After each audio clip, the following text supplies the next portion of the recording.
साथ मैं हूं अनुजा। हमारे साथ इस प्रोग्राम में हमारे गेस्ट पैनलिस्ट राहुल शर्मा जुड़ चुके हैं। आज हम बात करेंगे इस प्रोग्राम में कांग्रेस के बारे में। बता दें कि कांग्रेस का एक धरा है G23 ग्रुप। कहीं ना कहीं ये पार्टी से नाराज चल रहा है।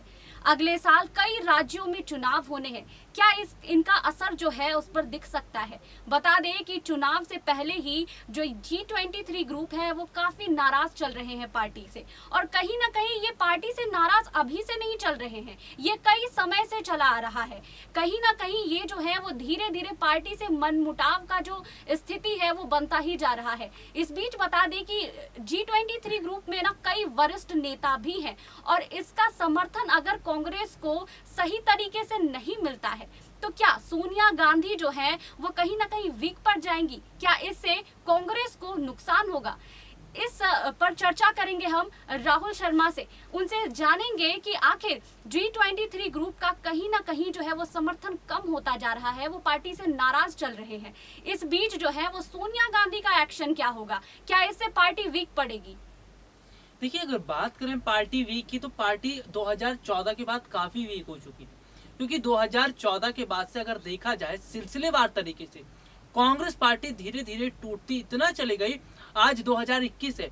और यहाँ पर अगर बात करें तो ऐसा लग ही नहीं रहा है कि ये कांग्रेस पार्टी वो पार्टी है जो एक समय में पूरे देश में जो राज करती थी। 70 साल राज किया है कांग्रेस ने, और उस समय का दौर भी लोगों ने देखा है जब पार्टी के कार्यकर्ता, पार्टी के नेता, विधायकों तमाम एकता दिखाई देती थी, उनके बीच यूनिटी दिखाई देती थी। लेकिन शायद आज स्थिति बदली है। स्थिति बदलने की वजह क्या रही? सोनिया गांधी जो कांग्रेस पार्टी की आलाकमान है, उन्होंने पार्टी में जिस हिसाब से ढील दी, जिस हिसाब से उन्होंने पार्टी नेताओं की बात नहीं मानी, जिस हिसाब से उन्होंने पार्टी नेताओं को आगे बढ़ने का मौका नहीं दिया, यही वजह है कि धीरे धीरे पार्टी के जो नेता हैं उनका मन टूटता चला गया, वो दुखी होते चले गए और उन्होंने पार्टी का साथ भी छोड़ दिया। कहीं ना कहीं यहाँ पे ये नहीं कहेंगे कि परिवारवाद की जो राजनीति है कहीं ना कहीं सोनिया गांधी को ये ले डूब सकती है, या फिर इसका बुरा प्रभाव जो है वो कांग्रेस पार्टी पर देखने को मिल सकता है? देखिए, अगर परिवारवाद की राजनीति की बात करें ना, परिवारवाद जो शब्द है ये आज का शब्द नहीं है, ये बीते 2-3 सालों से ये शब्द आया है। परिवारवाद की राजनीति हम यहाँ पर इसलिए कहते हैं क्योंकि सोनिया गांधी केवल राहुल और प्रियंका को ही मुख्य चेहरा बनाकर उन्होंने रखा है। चुनाव का मैदान हो, कोई रैली हो, किसी तरह का कोई कार्यक्रम हो, केवल राहुल और प्रियंका। लेकिन राहुल और प्रियंका की वजह से पार्टी नहीं चल पाएगी। सोनिया को ये समझना होगा, पार्टी को, कांग्रेस पार्टी देश की इतनी बड़ी पार्टी है तो जाहिर बात है पार्टी को चलाने में कार्यकर्ता का योगदान होता है, विधायकों का योगदान होता है, सांसदों का योगदान होता है। तो जब पूरी यूनिटी रहेगी तब पार्टी चलेगी। तो यहाँ पर सोनिया को समझना होगा कि परिवारवाद की राजनीति बहुत हो चुकी है। तो इसमें एक चीज और है कि आखिर जो G23 ग्रुप है वो जो मांग कर रहे हैं उनको वो पूरी हो क्यों नहीं पा रही है? सोनिया गांधी ये पूरा क्यों नहीं कर पा रही है? देखिए, G23 के जो नेता हैं उनकी मांग क्या है ये सबसे पहले हमें समझना होगा। G23 जो ग्रुप है वो कांग्रेस का ही है।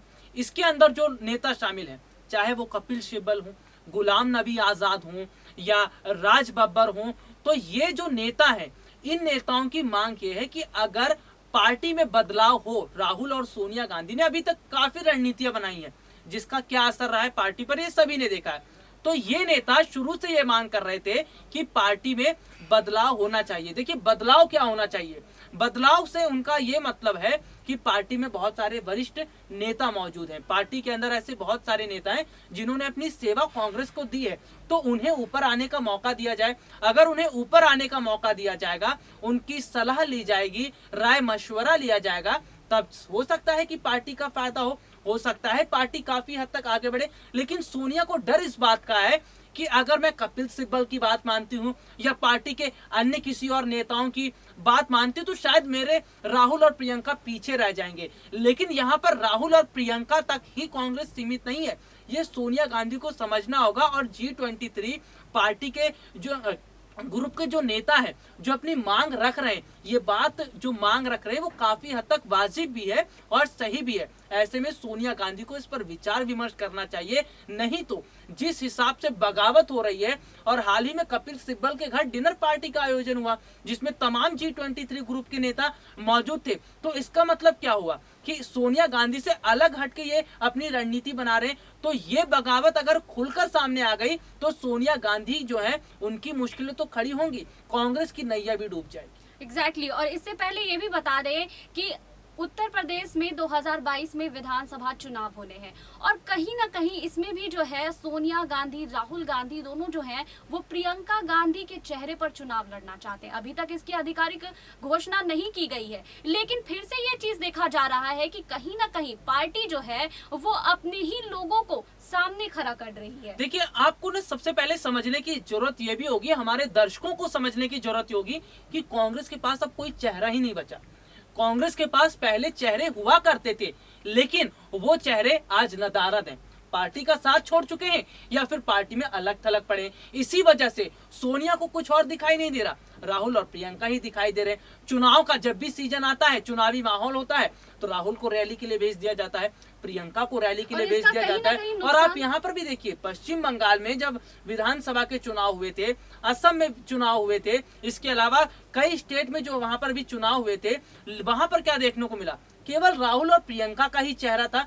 तो ये बताता है कि कांग्रेस में कोई चेहरा नहीं रह गया है, पार्टी में कोई युवा नेता नहीं रह गया है। इसकी गलती कौन लेगा? सोनिया गांधी लेंगी, क्योंकि सोनिया गांधी ने जो परिवारवाद की राजनीति खेली, अपने करीबियों को जगह दी। देखिए, ज्योतिरादित्य सिंधिया ने पार्टी का साथ ऐसे नहीं छोड़ा था। ज्योतिरादित्य सिंधिया ने पार्टी का साथ छोड़ा क्यों? क्योंकि उन्हें लग गया कि सोनिया गांधी तो परिवारवाद की राजनीति कर रहे हैं। कमलनाथ गांधी परिवार के बेहद करीबी हैं, इंदिरा गांधी के बेहद करीबी थे, संजय गांधी के अच्छे दोस्त थे। तो यहाँ पर परिवारवाद की राजनीति हावी हो गई। ज्योतिरादित्य सिंधिया, जिन्होंने कांग्रेस को मजबूत करने के लिए काफी मेहनत की थी, उनका ख्याल नहीं रखा गया। तो यही स्थिति है। अगर सचिन पायलट के साथ भी ऐसा भेदभाव होता है तो वो भी पार्टी का साथ छोड़ सकते हैं। तो यहाँ पर नेताओं को बहुत ज्यादा आगे बढ़ाने की जरूरत भी है, इस वजह से आगे फायदा मिलता रहे। तो मतलब कहीं ना कहीं ये तो जरूर देखा जा रहा है कि कांग्रेस जो है वो कई नए चेहरे को जो है वो बढ़ावा नहीं दे रही है, उन्हीं पुराने चेहरों पर खेल रही है जो अपने हैं, जो परिवार के लोग हैं। लेकिन अगर आपने जैसा कहा कि युवा चेहरों को जो है वो जगह नहीं मिल रही है, इससे पहले देखा जाए ना, युवा चेहरे रहे भी कहाँ गए। जितिन प्रसाद की मैं बात कर लेता हूँ, उत्तर प्रदेश में ब्राह्मण का बहुत बड़ा चेहरा थे। उत्तर प्रदेश में ब्राह्मणों के बीच उनकी इतनी अच्छी लोकप्रियता थी कि उत्तर प्रदेश के विधानसभा चुनाव में प्रियंका गांधी के लिए बेहतर साबित हो सकते थे। लेकिन प्रियंका गांधी ने जितिन प्रसाद को नकार दिया। जितिन प्रसाद ने नाराजगी दिखाते हुए पूरी तरह से बीजेपी में शामिल हो गए। पार्टी को इसका नुकसान भी झेलना नुकसान हो सकता है। अगर ब्राह्मण वोटर्स की बात करते हैं तो ब्राह्मण वोट इतनी आसानी से नहीं मिलते। ब्राह्मण जो वोट है वो शुरू से बीजेपी की तरफ रहा। उत्तर प्रदेश की राजनीति को समझने के लिए बहुत ज्यादा कई चीजों को समझना पड़ेगा, क्योंकि वहां पर जो बटा हुआ है राजनीति, वहां के जो वोटर्स बटे हुए हैं वो पहले से बटे हुए हैं। कोई क्षेत्र के आधार पर बटा हुआ है, कोई समुदाय के आधार पर बटा हुआ है। कांग्रेस की अगर हम बात करते हैं तो कांग्रेस के लिए राह इतनी आसान नहीं है।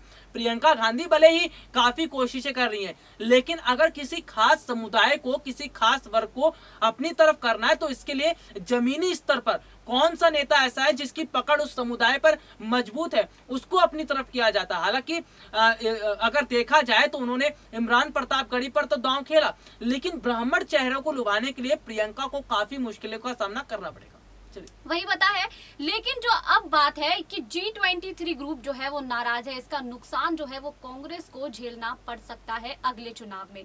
इस बीच बता दें कि एक अटकलें भी जो है वो काफी तेजी से फैल रही हैं कि प्रशांत किशोर जो है वो पार्टी ज्वाइन करेंगे। लेकिन इन सबके बीच जो बड़ा सवाल है वो यही है कि प्रशांत किशोर अगर कांग्रेस पार्टी ज्वाइन कर रहे हैं, इससे G23 ग्रुप के कई नेता जो है वो काफी नाराज चल रहे हैं, जिसको लेकर भी ये भी बात आ रही है कि अब जो है वो कांग्रेस में दो ग्रुप हो गया है। एक तो G23 ग्रुप जो प्रशांत किशोर के पार्टी में आने से नाखुश है, लेकिन इन सब के बीच बड़ा सवाल यही है कि आखिर G23 ग्रुप जो है वो पार्टी में प्रशांत किशोर को आने से मना क्यों कर रहे हैं। आखिर वो क्यों घबरा रहे हैं कि अगर प्रशांत किशोर आते हैं तो या तो उनको पद नहीं मिलेगा या फिर उनको ये सम्मान नहीं मिलेगा जो अभी मिल रहा है, या फिर किस बात की बेचैनी है। देखिए, बेचैनी की अगर बात करें, सबसे बड़ी बात यहाँ पर देखना होगा कि कांग्रेस पार्टी में काफी ऐसे नेता जो है मौजूद, उनको अभी वो स्थान नहीं मिल पाया है जो स्थान मिलना चाहिए था। G23 के जो नेता हैं, इनकी बौखलाहट इसलिए है कि अगर प्रशांत किशोर आएंगे, अगर उदाहरण ले लेते हैं, उन्हें अध्यक्ष पद की जिम्मेदारी दी जाती है तो वो अध्यक्ष पद बहुत बड़ा पद होता है, पार्टी ही वही चलाएंगे, इसका मतलब वो अपने हिसाब से फैसले करेंगे, अपने हिसाब से बदलाव करेंगे, अपने हिसाब से रणनीतियां करेंगे। तो ऐसे में ये लग रहा है कि प्रशांत किशोर की अगर एंट्री होती है तो कपिल सिब्बल जैसे तमाम नेता जो है उनके लिए मुश्किलें खड़ी हो जाएंगी। देखिए, अगर नवजोत सिंह सिद्धू की, मैं पंजाब की तरफ थोड़ा चलता हूं, पंजाब में नवजोत सिंह सिद्धू को पंजाब कांग्रेस का जो प्रदेश अध्यक्ष बनाया गया उसमें प्रशांत किशोर की बहुत बड़ी भूमिका थी। प्रशांत किशोर ने यह राय दी थी कि नवजोत सिंह सिद्धू को ऐसा पद दिया जाना चाहिए क्योंकि वो आने वाले समय में कांग्रेस पार्टी के भविष्य का चेहरा है। तो यहां पर यही वजह है कि प्रशांत किशोर के आने से, प्रशांत किशोर की रणनीतियों से, उनके तौर तरीकों से इन नेताओं को डर लग रहा है। बाकी तो देखते हैं क्या स्थिति रहती है, लेकिन बेचैनी जो है वो बढ़ना स्वाभाविक सी बात है। देखिए, कहीं ना कहीं प्रशांत किशोर की बातों को कांग्रेस में जरूर सुना जा रहा है और इसी वजह से कहीं ना कहीं G23 ग्रुप जो है वो बेचैन है।